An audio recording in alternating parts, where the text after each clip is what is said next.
Bismillahirrahmanirrahim. Assalamualaikum warahmatullahi wabarakatuh. Let me introduce myself. My name is Lulu Maknun. I'm from 7B class of English Education Department, Sultan Ageng Tirtayasa University. And in this video, I would like to present my research proposal presentation under the title Students' Perception in Using Google Classroom in English Learning at 9th grade in SMPN 6 Kota Serang. Well, the reason why I choose this topic is because online learning is needed to reduce the spread of the coronavirus.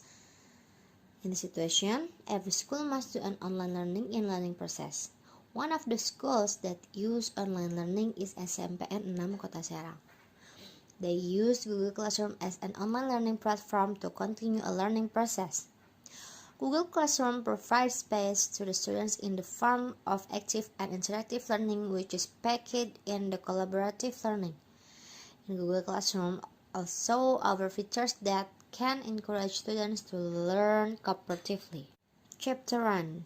Chapter 1 is Introduction. This chapter presents the background of the study, identification of the problem, limitation of the problem, formulation of the problem, objective of the research, and significance of the research. Identification of the problem. Most of the students said a bad signal is a problem on online learning. Second, students say that online learning less practical. Third, sometimes miscommunication between teachers and students. Next, formulation of the problem. What are students' perception of Google Classroom after using it for a semester? And what are the challenges faced by learning English in using Google Classroom in SMPN 6 Kota Serang? Next, objective of the research. The purpose of the study are to know students' perception on Google Classroom and to identify the challenges regarding Google Classroom use as a learning English tool in SMPN 6 Kota Serang. And then here's chapter 2. Chapter 2 is literature review. In this chapter, the author elaborates systematic analysis of references related to the research. The theories discussed in this chapter are thoroughly related to the title of the research. This chapter consists of literature review of relevant studies, and theoretical framework of the research. There is e-learning. According to Hartley, e-learning is the type of learning and teaching that allows the delivery of teaching materials to students by using the internet media or computer network. Next, perception. Perception is a progress to understanding the information, while Gito states that the perception is a process that is processed by sensing process, which is the process of receiving stimulus by individuals through the sensory device, or also called sensory process. And the last is Google Classroom. Google is popular web tools that offers a lot of interesting facilities and application.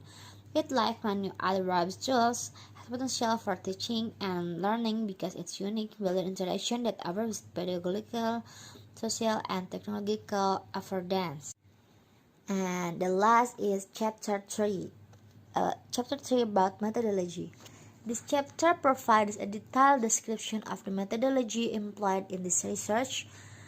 The methodology covers the description of the research method, the research instrument, data gathering technique, and data analysis technique. I use qualitative research and research design. And research participant, 20 students in the 9th grade in SMPN 6 Kota Serang. And data collection technique is interview and questionnaire. Data analysis technique are data reduction, data display, data verification, or conclusion. And the last, credibility of the data is data triangulation. Okay, maybe that's enough for my presentation. Thank you for your attention. Wassalamualaikum warahmatullahi wabarakatuh. Bismillahirrahmanirrahim.